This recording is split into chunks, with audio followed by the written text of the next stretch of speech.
So guys,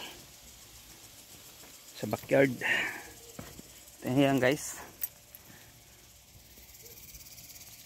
yan yung sinira ng bagyo dito sa unang tanim ni Bayaw sa backyard garden. Ayan tinanggal niya na lahat, then nagtanim na ulit. Ayan tumubo na. Chalit natin.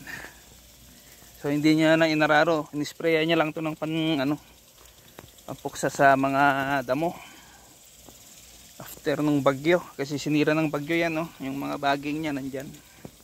Hinayaan niya na lang na madry dyan. Mga pa, mga 1 week pa siguro yan guys, pwede na yang araruhin. Ganyan yan. Ito naman nagpapatubig yan, nagtatanim ulit ng repolyo yan. Ayan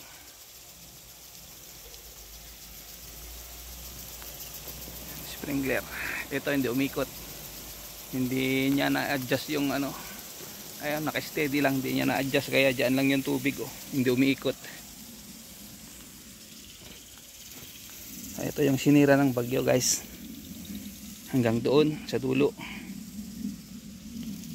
Yung yan mismo sa likod ng bahay hindi pa nataniman. Yung kung itatanim nila rito. May naglagay din sila ng chicken manure, pero yung yung hindi yung hindi malinis, yung maraming hanggang dito guys, ayan yung mga baging. Yung maraming balahibo, kung ayan. Kasi mas mura lang yan guys, yung isang sako 50. Kaya lang ganyan So hayaan mo lang yan, mga isang buwan mo pa yan bago taniman. Kasi yung mga balahibo dyan ayan nilagyan niya sabay araro. Kasi yan, mga after 1 month pa yan bago niya taniman. So itong style nito guys, parang yung gagawin ko rin na araruhin mo after 1 week. 3 times niya na araruhin, pang-apat. Yun na yung final, din tataniman na. Kasi nyo yan puro balahibo yan. Pero mas mura siya, kaya lang daming balahibo kasi guys. Pero pag naglagay ka kasi ng ganyan, yung kumbaga ngayon August, September mo pa yan tataniman. Yung sa amin kasi, kaya nilalagay ko guys yung malinis. Paglagay mo, pag naararo mo, pwede mo na siyang taniman, o pwede rin yung nagtanim ka na muna, din lalagay mo na lang sa gilid kasi malinis yun ito kasi hindi. Ayan, hanggang doon sa likod ng bahay. Yan lang ang munting tirahan namin guys.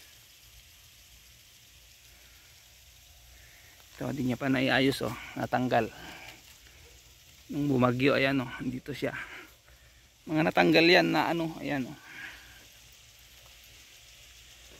Wala naman akong time na tulungan siya kasi dami ko ring lilinisin.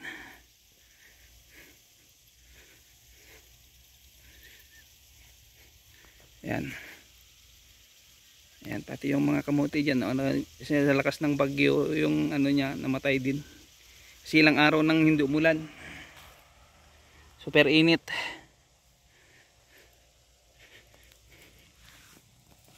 Pag yung malinis na, automatic yun, within 1 week pwede mo nang taniman. Pag ganito kasi guys, matagal.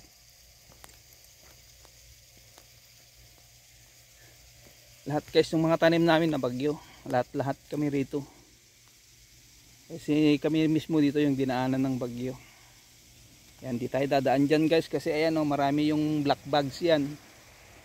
Yung maraming ganyan, yung hindi malinis, marami yan black bugs. So ayan, bukas yan, i-sprayan niya yan. Kumbaga ngayon, pag araro niya, bukas ng umaga yan, i-sprayan niya.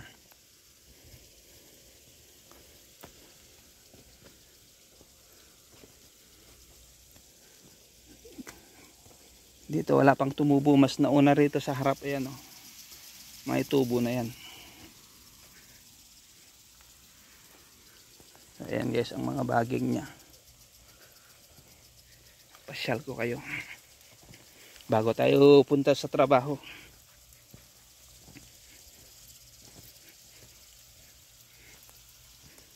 Madali lang naman yung papunta sa trabaho guys, kasi 5 to 10 minutes abot na namin. Yung magmotor lang kami. Daan kami dyan sa shortcut.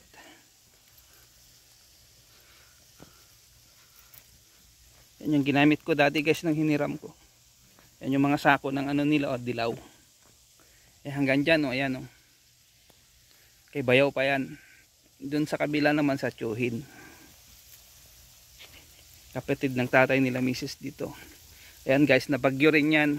Lahat-lahat hanggang doon. Lahat yan guys, nabagyo. Nasira. Kami lahat dito talagang nasira ang tanim. Yung kamatis ko lang ang medyo may konting natira. Ang mga gulay namin lahat nasira yan. Ayan, dyan lahat. Hindi na tayo pupunta ron sa dulo. Hindi na nating habaan.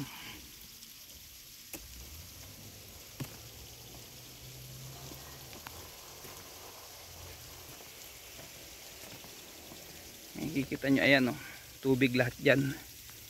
Meron yung hindi umiikot. So tara na guys.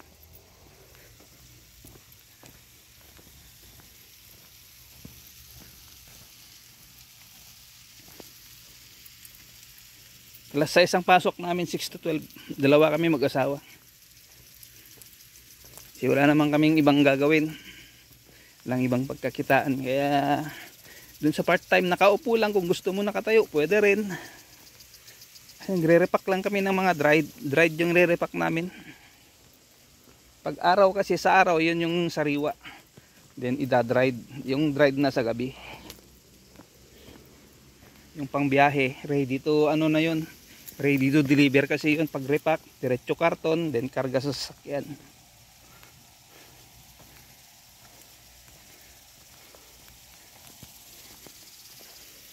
Hanggang dyan na lang guys. Ito naman ang ating update dito sa backyard garden after nung bagyo. Hindi ko na kasi nakunan nung nung kababagyo lang. Kasi siyempre minadali ko ring anihin yung patola. Saka anihan ko naman yung beans isang beses. Yung pangalawa talagang wala na, nangitim na talaga yung bunga. So natapos ko na yung patola, ang next naman yung beans.